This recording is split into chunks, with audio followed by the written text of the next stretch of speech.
back to the Adventures in Collecting podcast. Hello everyone, and welcome back to the Adventures in Collecting YouTube channel, where we take a closer look at the toys we talk about on the show. And today we're back with yet again another double feature. This time we are taking a look at two of the latest from McFarlane Toys in the My Hero Academia line. We are taking a look at Shota Aizawa, and we are taking a look at All for One. And man, am I getting some animation from Japan vibes from All for One here. That Akira arm on Tetsuo. So we'll have to do some comparisons once we get him out of the box, because who doesn't love a good monster arm, right? So these are just starting to hit Target. These are the two that I was most excited for. The other wave mates in this, Red Riot, and then there's a new Deku, that as he appears in the more recent seasons. But the box is exactly what we've come to expect from this line at this point. So we get the nice big window showing you all the accessories, the art of the character, actually the toy photography of the character, most likely taken by friend of the pod, Ty Butler. And then on the back here, same thing, just showing you the 22 points of articulation. We got a sweet Jay Hernandez jaywalk going on in the back there with Aizawa. And before we even crack him open, look at the face on this. Like, they're getting so good with these faces, like those super sleepy eyes. Love it. And then of course, same thing goes for All for One here. I am really curious to see what our articulation looks like. It looks like the arm is going to be an interesting debacle here, but we'll see. Super cool looking figure. Again, same thing, art and art. Yeah, so let's head into the light box and let's take a closer look at these figures. Wow, isn't that impressive? All right, so let's start it off here with All for One, and geez Louise, man, talk about plastic. I mean, this is, if you're familiar with McFarlane Toys, this is kind of par for the course, right? They have packed in a whopping amount of plastic in this figure, showcasing one of the things that All for One is particularly terrifying. His ability to, of course, to absorb other people's quirks, steal them, however way you want to say it, right? So he's got this giant arm.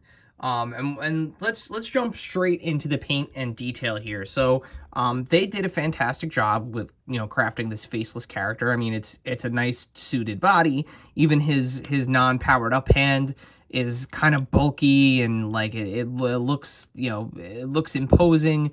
The lack of detail in his face, but also the detail at the same amount of time is great. I mean, the piping around his mask, and the way that his helmet is busted up, and even just kind of the ridges in his face, his lack of eyes, the sculpting there is really great. They did a really nice job with that. What we're used to seeing, in a suited body these days, we do have a soft rubber suit around the outside that's hiding all of the junk in the middle. And the texture goes through his suit straight to the bottom, all the folds in his pants and things like that. And then, of course, the ginormous arm here. So this was a mystery to most when we first saw the figure. How was this going to move? Was he going to be kind of statue-esque?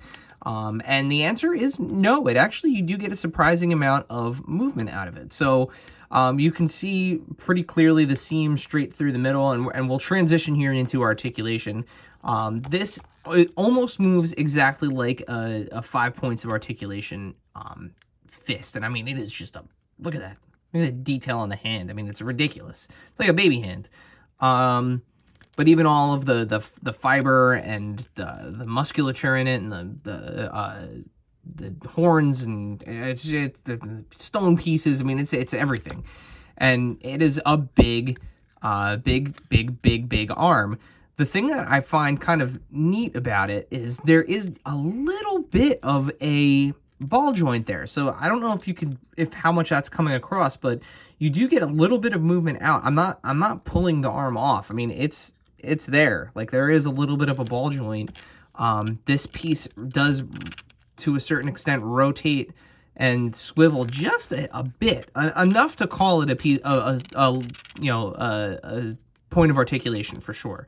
That inside piece doesn't rotate all the way around, but it does swing back and forth, which will give you a little bit more motion. I will say the one thing that's missing from this, it would be awesome if they had figured out a way. Oh, I just noticed, look, there's a hand in there too. It would have been awesome had they given the ability to swivel at the wrist, just so that you could get kind of that, really that twist for photos. But the thing that surprises me most about this figure, and I was playing with it a little bit before I started filming, but for a big old hunk of plastic that's really kind of awkward, right? He actually can still stand, and get into some fun poses with that hand. It's not loosey goosey. I mean, he does. It's put on well. Let me say that. Where he is able to stand and do some interesting things without the use of the base. So this will be fun to photograph. Overall, it is a super cool figure. The rest of the articulation is the standard stuff. So you have the ball joint, you have the bicep swivel, you have the double jointed elbow, and then the rotation and ball at the wrist. He can pretty much do the splits. His suit stops him, but he can kick forward all the way, and he can kick back all the way. He does have a double jointed knee, which allows him to kick himself in the butt. And then he has your typical, the little toe joint. And am I losing my mind here, or? Look at that, folks. They painted the pin. They painted the pin. The pin actually matches the shoe, which is awesome. So this is a big winner. I mean, obviously this is a big bad in My Hero. If you're collecting the line, you kind of need this figure. So let's stand him off to the back here. Let me you got to find, now the thing with him, like, because of the size of that arm, you could see he does immediately want to lean one way, so you just got to kind of find the sweet spot with him, and then he will stay. So let's leave him back there, and let's bring in what I think is arguably the best figure that McFarlane Toys has put out so far in this modern line. I actually will go as far as to say is this is a better figure than the Mortal Kombat Spawn. I still have not gotten the Kickstarter Spawn. We have not gotten our hands on that yet, but this figure, perfection. This is perfection. They absolutely crushed this figure. From the articulation to the accessories to the details to the paint, the sculpt, everything. My only piece of feedback about this figure is I would have given him fists, interchangeable hands, if I were to pick knits. But let's get into this. So I mean, the face, first of all. If that isn't Shota Aizawa, I don't know who it is, because it is perfect, down to the way that his poorly maintained mustache and beard, the lines under his eyes, the fact that they're bloodshot, they're kind of off looking to the side, the way that they sculpted his hair, and the way that it plays with the two different scarves that you get. So I actually have the motion scarf on right now. I'm going to pop that off real quick, just to give you an idea of how he looks with the standard scarf. So, kind of his teaching mode, if you will, a great amount of detail. Again, it wraps up really nicely there. And then, of course, you can kind of transition him into his superhero mode, his quirk using mode. And in order to do that, you just put on the other scarf, the scarf that I had on last time, and it's one of those things where there is no real back or front, but you'll find the spot that makes most sense when you're putting them back together. But I mean, come on, man! Like, the amount of motion they trapped in this figure's pose with the hair up and the glasses, the goggles on, it's just unreal. It is unreal. big old victory dance here on this figure. It is something else. Let's get into the articulation, because as you can see, the paint and detail throughout, he's pretty simple. You know, he's got a pretty simple suit, but you know, the paint and detail are there. You know, there's no missed marks. Nothing is painted poorly. All of the kind of the way that his clothes drape between the shift in the rubber plastic to the actual hard plastic, it's all there. It looks fantastic. So the head, you know, he can look down, he can look up. He's encumbered by his scarf, of course, but that's kind of the point. You know, he can hide his face under it. It's love it. Yeah. Then moving into the arms, we do have those McFarlane butterfly joints, so you know he can get his arms pretty far back. You know, obviously spin around. He does have the upper bicep swivel. He's got the double jointed elbow, and then he's got the typical wrist that spins and rotates. Moving down to the waist, he can crunch really far forward, and he can crunch significantly far back. And you can see they even sculpted this little piece above the McFarlane diaper here to hide the crime of leaning all the way back. That seam carries straight up, just perfection. Again, he's able to just about do the splits. You know, you could rotate the legs and kind of fake it. I will show you something very cool about the bottom of his legs, which I think a lot of people are going to be really happy about. He can kick out pretty far, kick back all the way. He does have a single jointed knee, but that knee does get you to the 45-degree mark. Here's the thing that's cool. So they hid at the knee a swivel, which is awesome.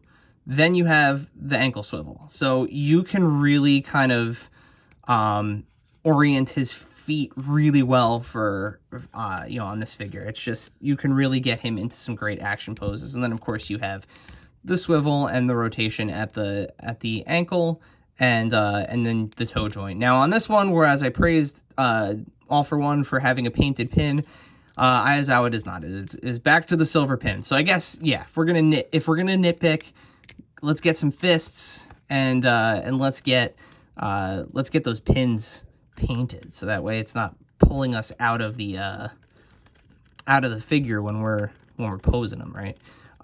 So let's lock him in real quick to a quick pose here, and then we'll do some comparisons. All right, so first up, let's compare him to a 6-inch figure. So I have handy here from another brand. Here is your comparison with a WWE Elite. You know, maybe you're having a crossover in the ring, and Aizawa wants to be head of the table. Not bad. You know, he scales pretty well with Aizawa, and All for One is a hulking thing. So, you know, I think that's pretty good. So, you know, you can continue to have the crossovers of your dreams with certain wrestlers. Our favorite little angry Saiyan. We have Vegeta. Vegeta is hilariously small next to these guys, so obviously that's not gonna work. You know, I guess you could kind of fake it, you know, with, I don't know. So yeah, so obviously that's not gonna work. Here's a fun one. So, like, you know, we're back with McFarlane here. You could see Aizawa and All for One with one of the students with Izuku Midoriya here. Perfect. I mean, absolutely perfect scale. He looks like a kid compared to adults. And then what's a picture of Aizawa and All for One without All Might? So there he is. There they are with All Might. Perfect. I mean, I personally cannot wait to take some pictures. I have been waiting for All for One for a while now, so that way I can have him go toe to toe with All Might. And then there was one other thing that I wanted to compare to, because this giant arm here on All for One reminds me of something very specific. All right, so here are your two big-armed McFarlane action figures. Your two giant, gross-armed McFarlane Toys figures, you know, separated by roughly a decade or more. Yeah, but who doesn't love, I said it already, but who doesn't love a figure with a big old gross arm? I mean, come on. It's just fantastic. So that being said, these are great figures. Let's flip it around and let's wrap it up. All right, so we are I am impressed. All right, so I mean, this guy is just ridiculous. There is something that's just comical about the giant fist. Yeah, but it's fun. This is a fun figure. I can't wait to pose this with All Might. Oh man, this is gonna be fun. I'm gonna have fun with this one. But obviously the highlight of the two, I am gonna go out on a limb. Actually, I don't even think it's a limb. This is the best My Hero Academia figure that McFarlane has produced thus far. The head, everything from the head, the kind of the way that they captured the motion here with you know, with the scarf and all of the pieces, and the way that you know, the different looks and even the sculpting in the hair, again, just the movement. This figure is fantastic. Honestly, the only thing I could think of that I would do to improve it is maybe give him some fists, you know, some hands to swap off. But honestly, you know, he is such a dynamic figure. This is a knockout of the park. This, for me, this was not a sleeper. The moment they announced this one, I was super excited. Not only is he my favorite character on the show, but just I could tell by the design pictures that they posted that they really knocked it out of the park with this one. Whereas when I saw Tenya Ida in stores, I was impressed. I think that the actual end product ended up being better than what they had shown in the prototype that we saw at Toy Fair last year. But this is just absolutely remarkable from the hidden bits of articulation. I gushed about it enough, but this is already a figure of the year candidate for me. If you are a My Hero Academia fan, collector, this one's a must-have, absolute must-have. So as I mentioned, these are available for order on places like GameStop, but I found them in Target, so they are hitting. You know, they are hitting there now.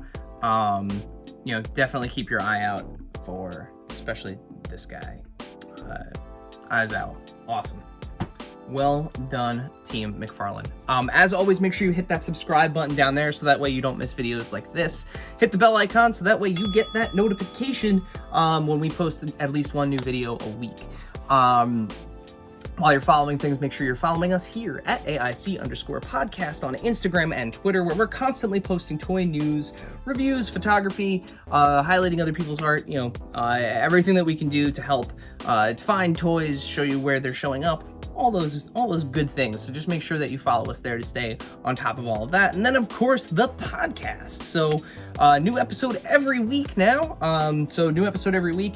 On every other week, you'll get the main full-length episode featuring an interview or a special topic in toys. And then the other weeks, you'll get the AIC 120, where you give us 2 minutes and we give you that week's toy news. So make sure you subscribe to us wherever you listen to podcasts. Or hit the link in the description below, which will take you to our website, and you can find all the good links to all the things that I just mentioned. Make sure you stick around after the fade, because we're going to take some pictures of these guys, and as always, until next time.